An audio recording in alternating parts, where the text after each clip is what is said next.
आदरणीय सीए ललित भाई जी को तो आप सभी भली भांति जानते ही होंगे, परंतु फिर भी संक्षेप में आपका परिचय देना चाहेंगे। आप पिछले 28 वर्षों से चार्टर्ड अकाउंटेंट हैं और पिछले 26 वर्षों से आप मधुबन बेहद घर में जितनी भी ऑडिट अकाउंट्स रिलेटेड सेवाएं रहती हैं, आप उन्हें बहुत सुचारू रूप से, अथक रूप से संभालते हैं। तो ऐसे आदरणीय भाई जी आज अपना बहुत ही महत्वपूर्ण समय निकाल कर हमारे लिए आज आए हैं और आज का आपका जो विषय है वो है 2025 आम बजट का हमारी संस्था के ऊपर और हमारे निजी जीवन में, हमारी पर्सनल लाइव्स में क्या उसका इफेक्ट रहेगा, क्या प्रभाव पड़ेगा, उसको आप आज विस्तार से चर्चा करेंगे, सिंप्लीफाई करेंगे। तो आदरणीय सीए ललित भाई जी।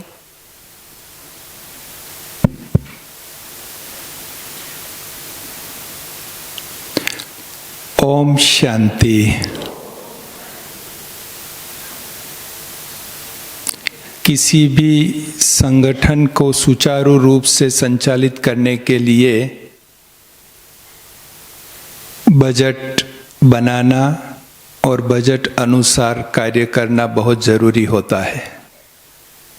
चाहे वह किसी व्यक्ति का घर है, चाहे कोई कंपनी है, चाहे राज्य है या चाहे देश है।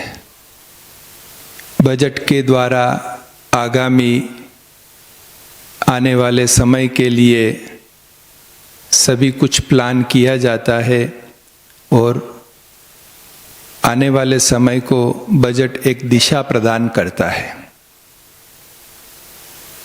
और इसी परिपाटी में हमारे महान देश भारत का संचालन भी इस बजट के अनुसार काफी कुछ निर्भर करता है। भारत में प्रतिवर्ष 1 फरवरी को आने वाले वर्ष का बजट प्रस्तुत किया जाता है। संसद में वित्त मंत्री वह बजट प्रस्तुत करते हैं।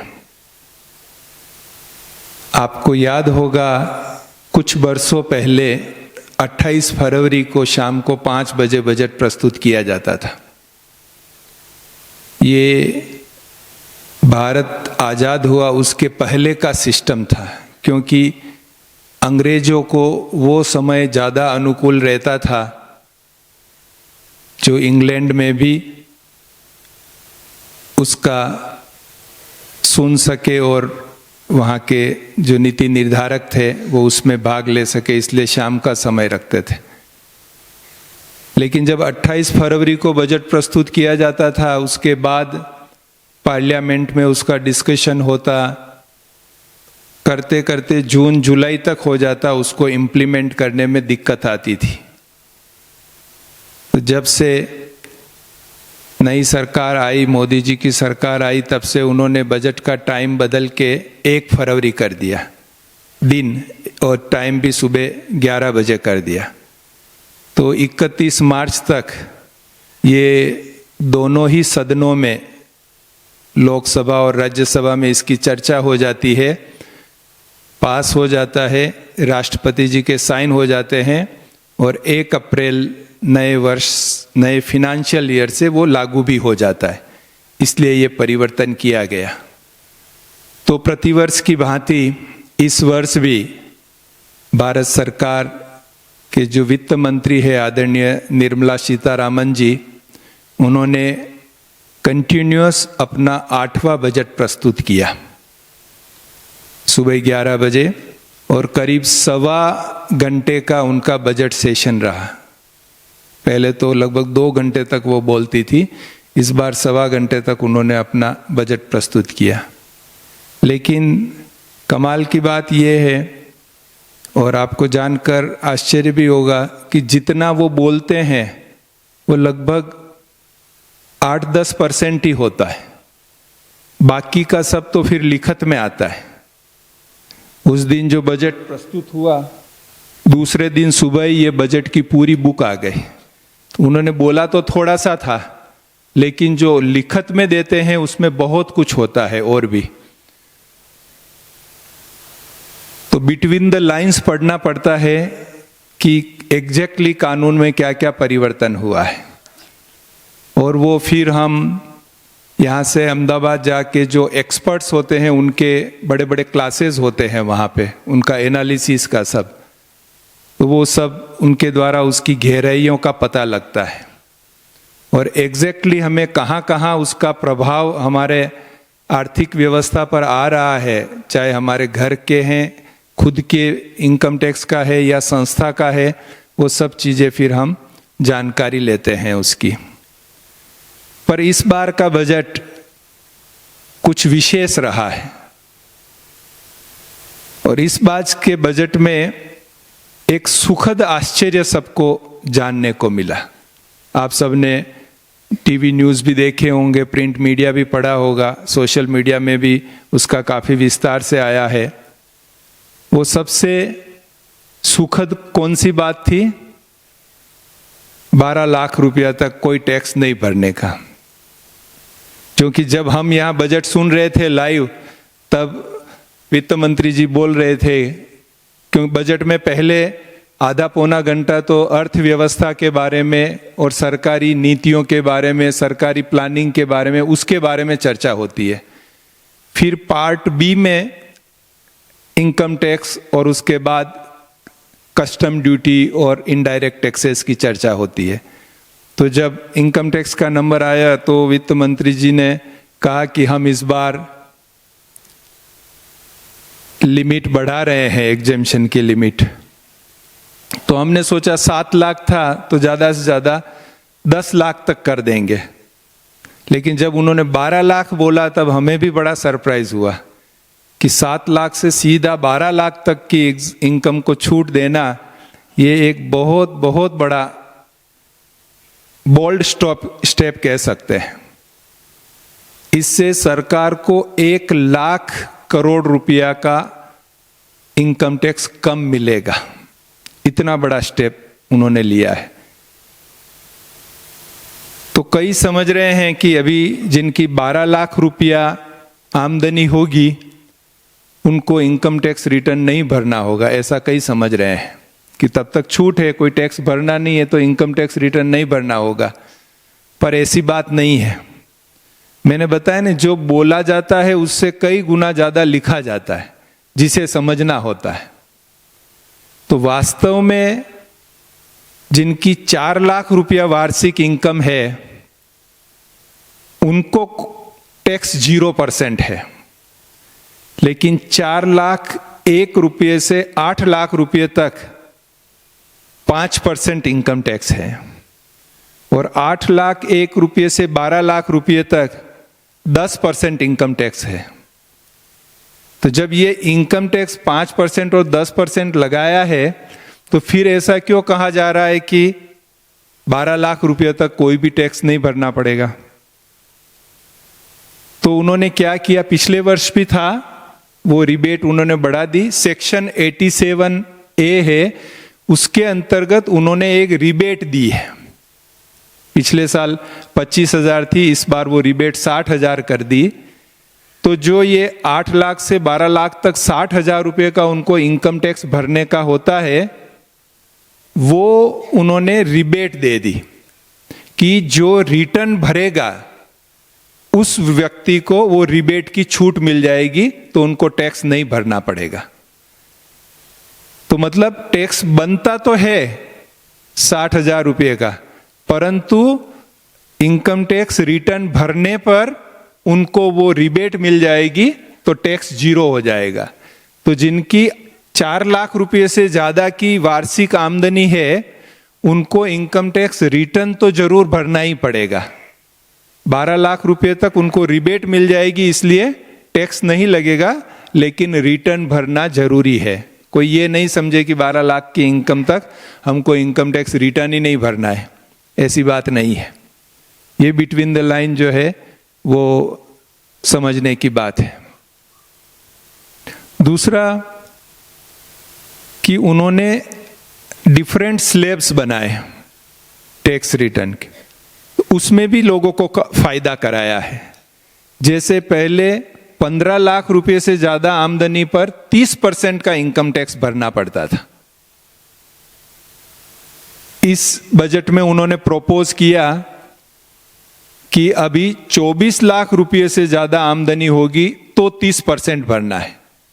उसके पहले 5, 10, 15, 20, 25 इस प्रकार से स्लैब बनाए उन्होंने, लेकिन 24 लाख रुपए तक जो है उसके ऊपर जो होगा तो 30% इनकम टैक्स भरना होगा। तो इस प्रकार से काफी छूट दी गई है। इसके अलावा जो जॉब करते हैं, नौकरी करते हैं, उन्हें 75,000 रुपीज का स्टैंडर्ड डिडक्शन मिलता है, तो उस पर भी उनको टैक्स नहीं भरना है। तो जो जॉब करने वाले हैं उनको 12,75,000 रुपये तक कोई भी टैक्स भरने को नहीं आएगा। और आपको जानकर आश्चर्य होगा कि भारत में जितने व्यक्तिगत टैक्स भरने वाले हैं उसमें से कई लोग इस बजट को लागू होने के बाद उनका टैक्स 0 हो जाएगा। रिटर्न भरेंगे क्योंकि सरकार को आंकड़े चाहिए, इसलिए वो रिटर्न जरूर भरवाएगी, लेकिन कई लोगों का जो है वो टैक्स नहीं लगेगा। तो इस प्रकार से ये एक बहुत बोल्ड कदम जो है सरकार ने इस दिशा में उठाया है। यहां पर एक और छिपी हुई बात है जो थोड़ा सा लोगों को दुख का अनुभव करवा रही है। वो ये है कि इस 12 लाख की इनकम में अगर किसी ने जमीन मकान बिक्री किया है और उस पर कुछ मुनाफा हुआ है, या शेयर्स, म्यूचुअल फंड्स, डिबेंचर्स वो बेचे हैं, उस पर कुछ मुनाफा हुआ है, या गोल्ड सिल्वर बिक्री किया है, उस पर कुछ मुनाफा हुआ है, तो उसको कैपिटल गेन कहते हैं। वो नॉर्मल बेनिफिट, नॉर्मल इनकम नहीं है, उसको कैपिटल गेन कहा जाता है। तो अगर वो कैपिटल गेन हुआ है तो उस पर उनको टैक्स भरना पड़ेगा, चाहे वो 12 लाख की लिमिट में आ रहा है तो भी। जैसे किसी की 12 लाख रुपया आमदनी हुई अगले आने वाले साल में, उसमें से 10 लाख रुपया उसकी नॉर्मल इनकम है, सैलरी से है या मकान किराए से है या ब्याज से है, इस प्रकार से इनकम है। लेकिन 2 लाख रुपया उसने मकान बेचा, उसमें उसको फायदा हुआ है। तो नियम ये जो बोला गया उस हिसाब से तो 12 लाख तक कोई टैक्स नहीं बनता है, परंतु चूंकि उसकी 2 लाख मकान से इनकम है तो वो कैपिटल गेन हो गया। तो कैपिटल गेन पर उसको 12.5% टैक्स भरना पड़ेगा अगर वो लॉन्ग टर्म कैपिटल गेन है तो, और शॉर्ट टर्म कैपिटल गेन है तो 30% उसको उस पे 2 लाख रुपए पर टैक्स भरना पड़ेगा। तो ये भी एक जो बात है वो समझने जैसी, कोई ब्लाइंडली नहीं ले ले कि 12 लाख रुपए तक कुछ भरना ही नहीं है, लेकिन अगर कैपिटल गेन है तो वो भी टैक्स भरना ही पड़ेगा।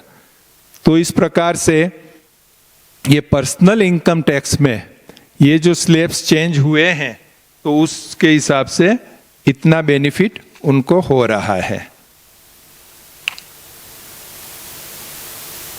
संस्था के लिए अपनी जो संस्थाएं हैं, धार्मिक और धर्मादा संस्थाएं हैं, उनके लिए एक और थोड़ा सा झटके जैसा एक उसमें लगा है। आप में से जो रिटर्न भरते होंगे उनको पता होगा कि अभी 2 स्कीम है सरकार की रिटर्न भरने की, एक ओल्ड रिजीम और एक न्यू रिजीम। रिटर्न भरने ये 2 स्कीम में भरा जाता है, या तो आप ओल्ड रिजीम में भरो या न्यू रिजीम में भरो। अब अपनी संस्था को जो डोनेशन देता है उनको ATG में इनकम टैक्स का बेनिफिट मिलता है, छूट मिलता है।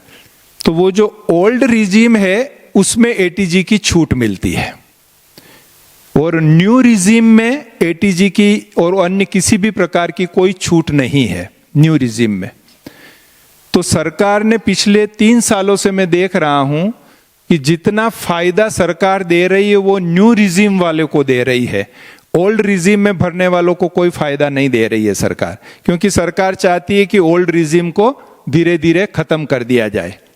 अब वो ATG सीधा बंद करेगी तो हो सकता है कि धार्मिक और धर्मादा संस्था वाले थोड़ा सरकार को लिखेंगे, ऑब्जेक्शन करेंगे कि आपने एटीजी क्यों बंद कर दिया, हमारा डोनेशन कम आएगा, ये आएगा, ऐसा सब वो थोड़ा लिख सकते हैं। तो सरकार ने क्या किया, उसको छेड़ा ही नहीं, उसको एज इट इज रखा।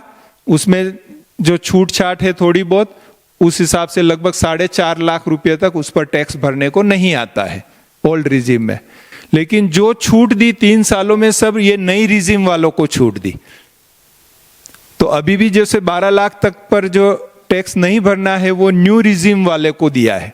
तो अब जो है सभी व्यक्ति न्यू रिजीम में ही अपना रिटर्न भरेंगे, क्योंकि उसी में सबसे ज्यादा छूट मिल रही है। तो उसमें एटीजी है ही नहीं। तो अब कोई भी डोनेशन भी देगा तो उसको एटीजी का बेनिफिट कुछ मिलने वाला नहीं है, क्योंकि वो न्यू रिजीम में ही जाएगा, उसमें ही उसको टैक्स में छूट मिल रही है। तो इस प्रकार से संस्थाओं के लिए, जो धार्मिक और धर्मादा संस्थाएं हैं, चैरिटेबल इंस्टीट्यूशंस हैं, हॉस्पिटल्स हैं, उनके लिए ये एक थोड़ी कंसर्न का मामला है कि क्या डोनेशन पर कोई इफेक्ट आएगा या नहीं आएगा, इसके कारण से, एटीजी के कारण से। ये एक मेन कंसर्न है। उसके अलावा संस्थाओं के लिए एक थोड़ा सा फायदा किया है उन्होंने। अभी तक एक नियम था कि किसी व्यक्ति ने अपने जीवन काल में 50,000 रुपए का डोनेशन दिया है संस्था को।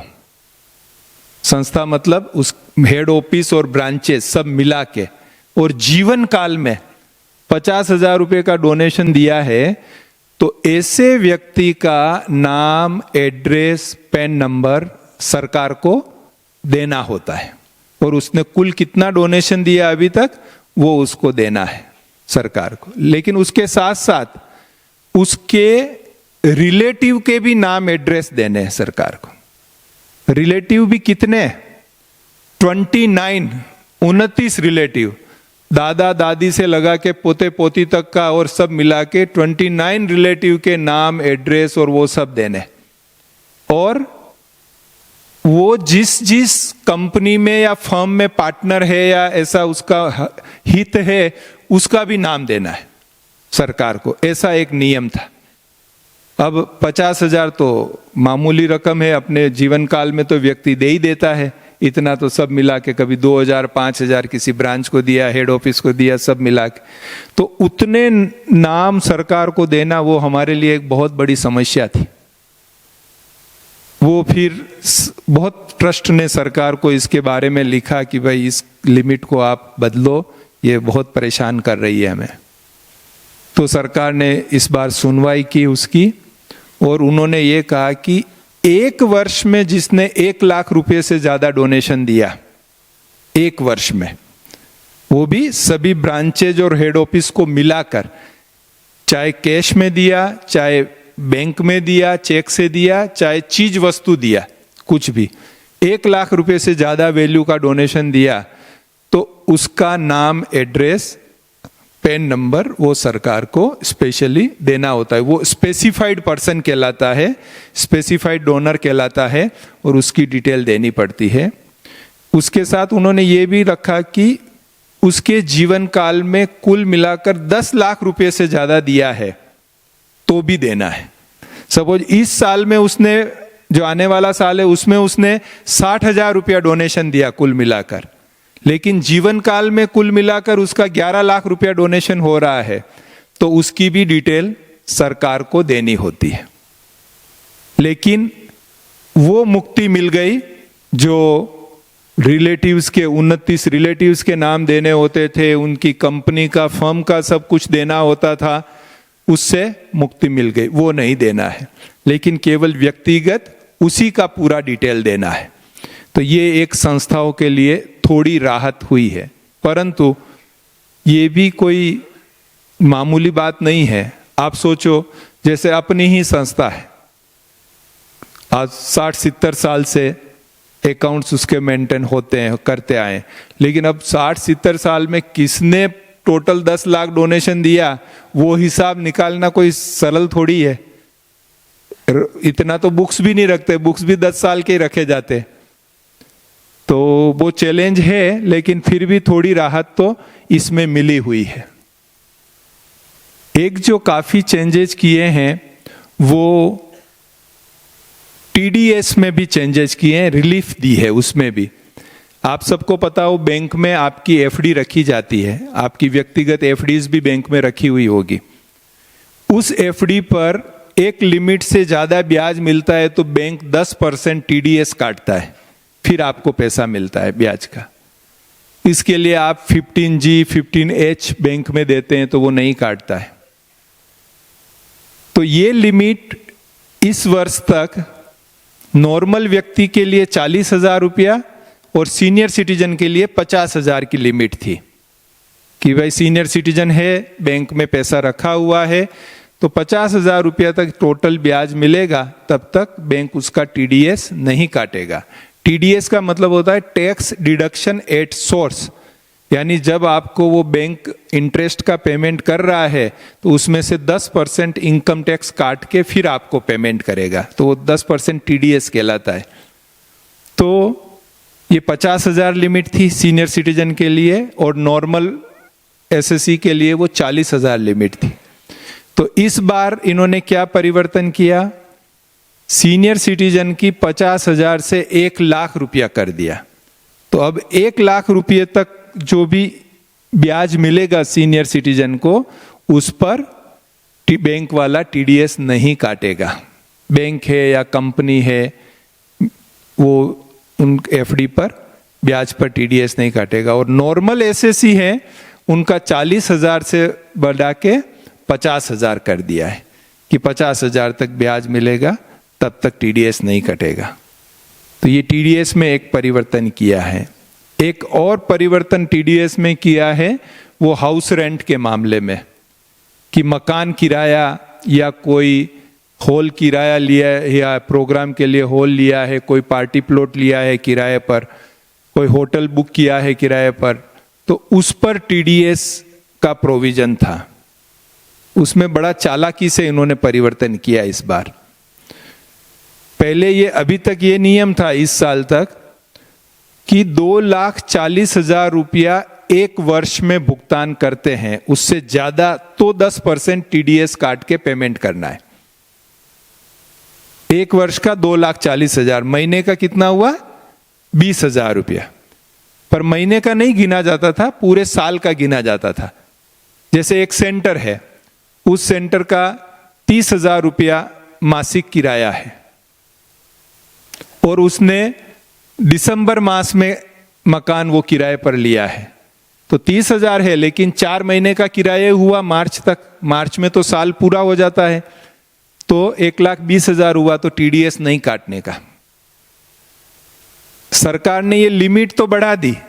सरकार ने कहा अब 1 मास या 1 मास से कम समय में अगर 50,000 रुपये या उससे ज्यादा किराया दिया तो 10% टीडीएस काटने का।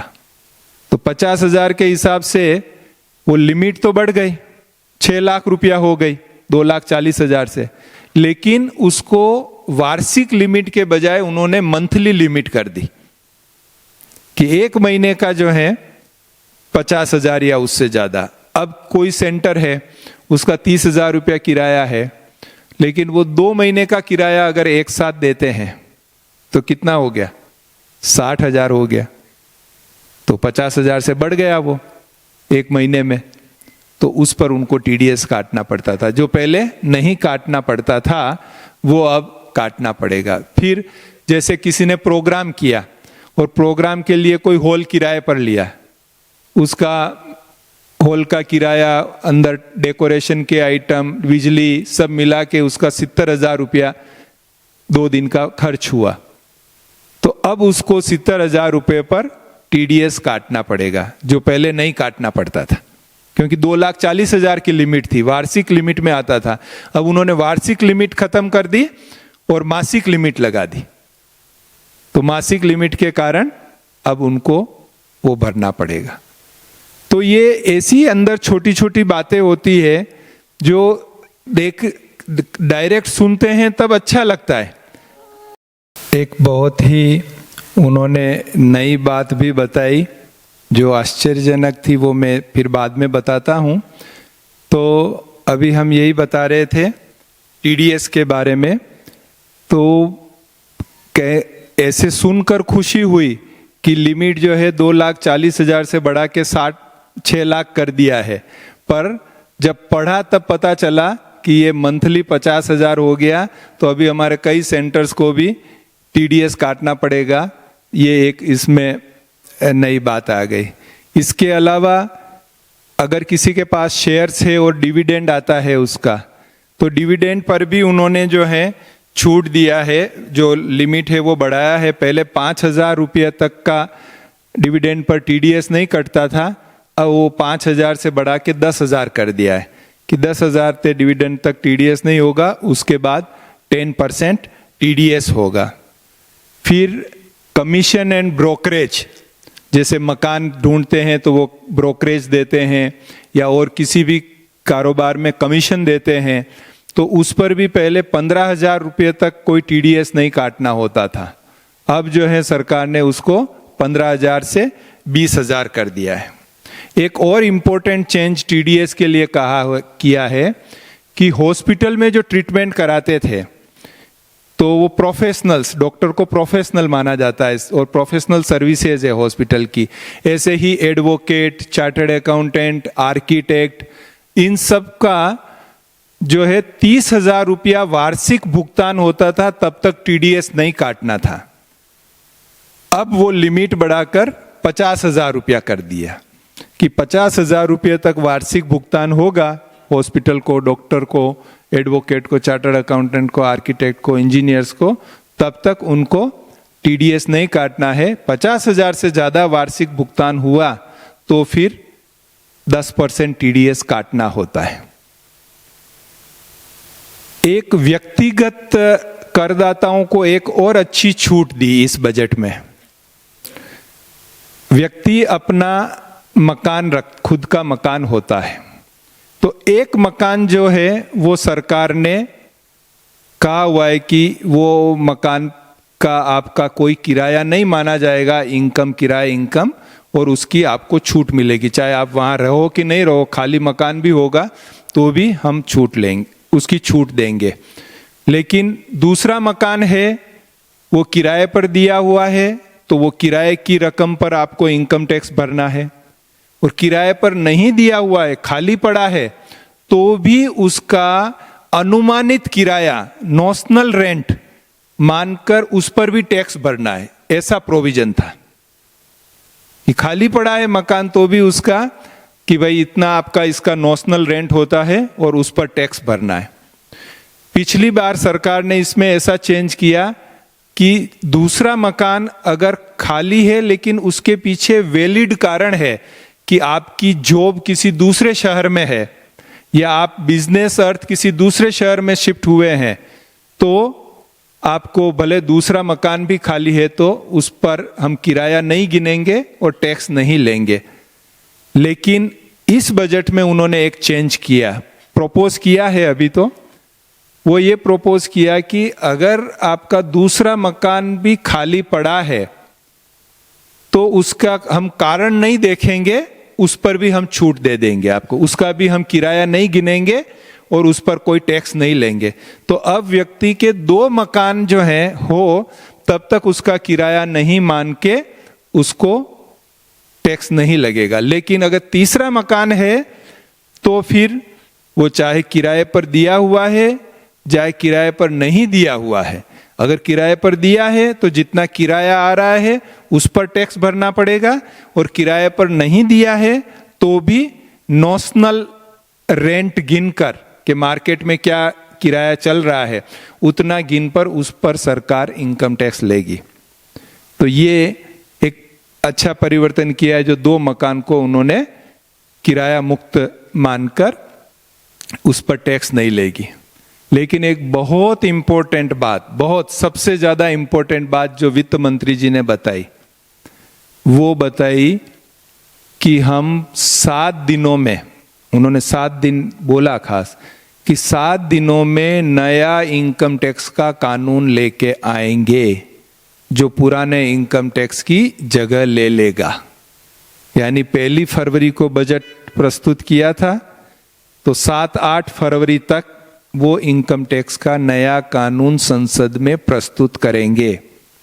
और वो उनके शब्दों में कि वो कानून बहुत सरल होगा, जो अभी बहुत कठिन है समझने का और पालन करने का, कि वो बिल्कुल सरल होगा और वो नए कानून के हिसाब से फिर लागू होगा। लेकिन ये यात्रा लंबी है थोड़ी।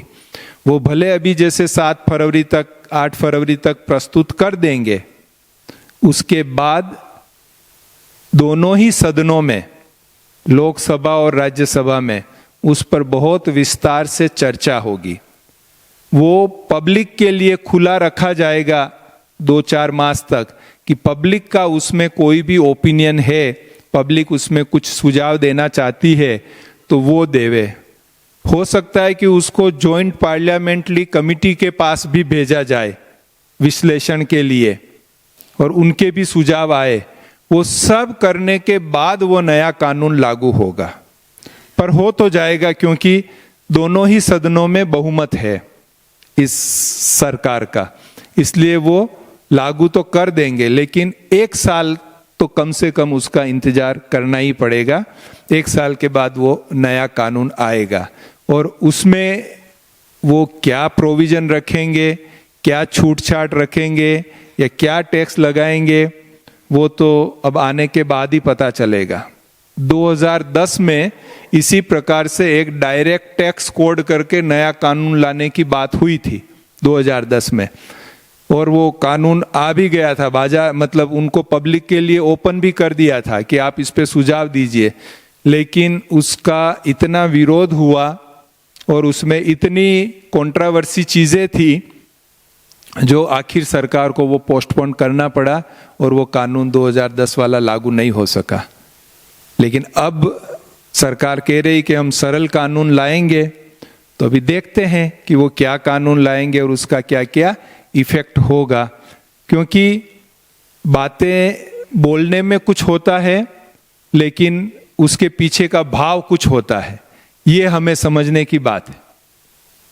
जैसे एक व्यक्ति अपना जैकेट सिलवाने के लिए कपड़ा लेके टेलर के पास गया। टेलर को जाके बोला, भाई मेरा ये कोट सिल दो इस पे।